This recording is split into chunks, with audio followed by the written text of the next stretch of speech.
Hello, I'm Jerry Fort. I'm going to read a story out of this book here called The Scary States of America. 50 Weird and Terrifying Stories, one from each state, based on true events, by Michael Teitelbaum. And the state I'm going to read about is New Jersey. Devil in the dark. What would be worse? Devil in the dark or devil in the day? Devil in the light? Neither, I think. Okay. New Jersey is famous for a lot of things. Princeton University, The Sopranos, and Bruce Springsteen, my dad's hero. But for a collector of the paranormal like me, it's all about the Jersey Devil. No, I'm not talking about the hockey team. The Jersey Devil is one of the oldest and most dangerous paranormal creatures ever reported. I've heard a lot of stories about this loathsome monster, hoping I could compare them and get to the... That's what it says. Hoping I could compare them and get to the... Get to the truth behind the legend. Lauren Buxbaum from Leeds Point, New Jersey, sent me this text. I guess her name's Sparkle Girl. That's her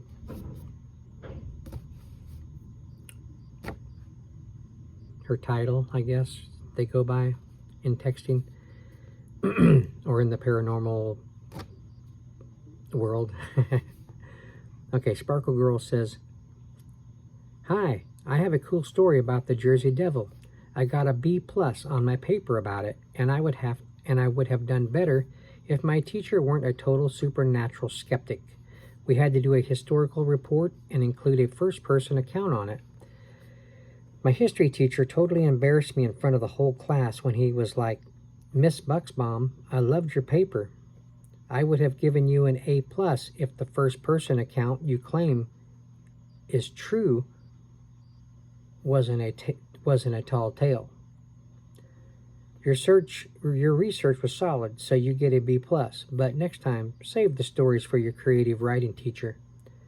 I was so mad because I did not make this up, and I totally deserved an A+.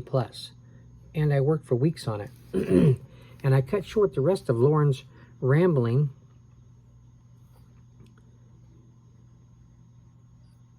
Okay, this is Paraguay. He's saying, "I cut short the rest of Lauren's rambling text. She sure was bitter about her grade. Some of my teachers would probably have given me an F and call my parents if I wrote a story about some of my experiences and claimed they were true. So I didn't think she got off that badly. Anyway, I did ask Lauren to send me her history paper, and she's right. She did deserve an A+. Is it a pterodactyl left over from the Jurassic Age? Or is it a sandhill crane seeking revenge for the loss of its habitat due to humans building on and developing the land? Maybe it's a hideously deformed human child, or even the incarnation of pure evil itself. New Jersey historians disagree on what exactly the Jersey Devil is, but most agree that the creature's storied existence began in the small town of Leeds Point in the 1700s. A number of the tales referred to a Mrs. Leeds, whose 13th child was born with horns, a tail, wings, and a horse-like head. She hid the child in the basement, but it managed to escape and wreak havoc for generations.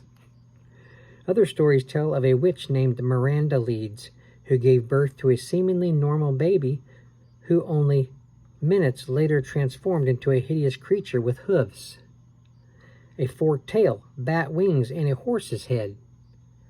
When the transformation was complete, the beast proceeded to kill everyone in the room, including its mother, and then fly up the chimney. After circling the village several times, striking fear into the hearts of the townspeople, it flapped its huge, powerful wings and headed off to begin its centuries-long reign of terror. The legend grew through the years as the Jersey Devil appeared all over the Garden State, from Burlington to Haddonfield, Woodbury to Bristol. Descriptions of the creature varied, but an overall picture began to form. A 6-foot tall flying creature with a 3-foot tail, leathery bat-like wings, and the face of a dog, horse, disfigured child, or the devil himself, depending on who you ask.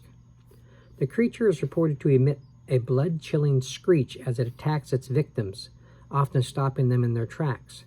As I researched the creature's exploits further, I came upon some astounding tales. Strange footprints have appeared on New Jersey farms around the bodies of dead chickens and cows. Police have spotted the flying beast and shot at it, describing its cry as a cross between a piercing scream and a growling bark. People have seen the devil circling above their homes, later finding hoofprints on their roofs. Others reported hearing a beating of wings and an unearthly screech, only to sadly discover in the backyard the body of a beloved pet with its throat torn out. In Vineland, a German shepherd was found 25 feet away from the collar and chain to which it had been attached. The body was torn to pieces. The hoofed tracks surrounding the body could not be identified as those of any known animal. The Jersey Devil has also attacked motorists. A Salem, New Jersey cab driver told of stopping on the side of the road to fix a flat tire. Suddenly, a flying beast appeared, landing on the roof of his cab. The creature, which he described as tall, like a man, but completely covered with hair, and with a long tail that came to a point, wide wings, and an eerily childlike face, shook the car violently. The terrified cabbie fled, abandoning his vehicle. Police received at least a dozen calls within minutes of the attack from people in the area who reported a large screeching bird with a long tail circling above their homes. 2 couples parked in the Pine Barrens reported hearing a loud screeching sound seconds before something landed on the roof, smashing it inward. As they ran from the car, they turned back to see a monstrous bird-like creature destroying the car. It tore the roof off with its huge claws and then shredded the seats with its razor-sharp beak. I thought it had a horse head or a childlike face. Where'd the beak come from? The couples fled, but returned later to the damaged car. Again, they heard the shrieks, and this time saw the beast perched in a tree, tearing away the bark as it beat its mighty wings. Not one to go along with legend lightly. I sought out an elderly woman named Margaret, who had actually seen the creature herself, right here in Leeds Point.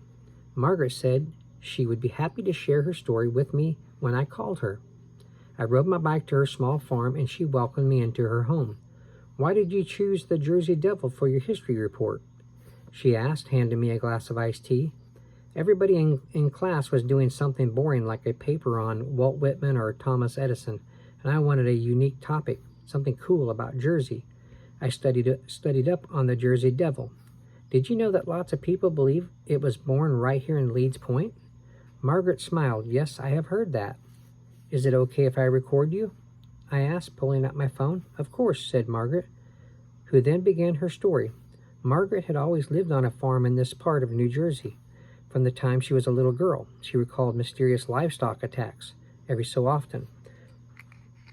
Her family's farm would be invaded during the night. The next morning brought horrible scenes of mutilated animals and damaged property. Others in her town were occasionally troubled by these attacks, but it seemed that no farm was hit as frequently as Margaret's. Then one winter evening, when she was about 16, Margaret was finishing up her evening chores by the light of a full moon when she caught a glimpse of a shadow in the snow. She looked up and spotted what appeared to be an enormous bird, silhouetted against the moon. Then she saw the tail. "I'd never seen a bird anything like that," she told me. And that's when it let out a scream. No ordinary bird could make that sound. As the flying beast swooped down toward her, Margaret froze in fear, unable to run. She stared up at the creature and caught sight of its head. It had a wolfish snout. I thought it had a beak. It's kind of changing here and there with people's opinion about what they see. And its screech changed to a snarling growl as it revealed a mouth full of sharp canine teeth. The creature was closing fast. I couldn't move my legs. I could barely breathe, much less scream, she recalled. I was certain I was going to die right there in the snow. I looked down at the pitchfork in my hands. Hurling it like a javelin, I tossed the tool up, hoping to scare off the devil, but it swerved easily out of the way and kept coming toward me. I was doomed. Blam! Blam! Suddenly, 2 gunshots rang out. I turned my head and saw my father. His shotgun was still smoking. He had heard the beast's cries and burst from the farmhouse with his gun. The 2 shotgun blasts seemed to scare the creature away. It howled and flew off into the night. I hate to think what might have happened to me if my father hadn't come out, Margaret said as she finished my interview with her. That was the most scared I've ever been in my life, and I don't scare easily. Wow, I said. That's a great story. Did you ever see the creature again? Fortunately, no, she replied. Though that doesn't mean that it will never return. Thanks, I said. This is really going to help me with my paper. As I got up to leave, I realized that I had never gotten Margaret's last name. Leeds, Margaret told me. My family has lived here for a very long time. It was then that I looked up at her bookcase and took in the long rows of ancient books with titles referring to sorcery and spells. If you don't mind me asking, are you into witchcraft? I asked nervously. Margaret smiled. A bit. It's mostly just a historical interest of mine. These books were handed down to me by generations of Leeds women, starting with my great-great-great-great-grandmother, Miranda Leeds. She kept smiling. While I nearly dropped my iced tea, Miranda Leeds was the witch who gave birth to the Jersey Devil. Maybe the creature wasn't violently attacking the Leeds farm at all. Maybe it just wanted to come home. Aw, poor little fella. He just wanted to come home. Freaky, freaky, freaky. All right. You like paranormal books like this? You may like a copy of this. Get you one for your collection. The Scary States of America, 50 Weird and Terrifying Stories, one from each state based on true events by Michael Teitelbaum. Okay, thanks for watching. I appreciate it. See you on the next one. Bye.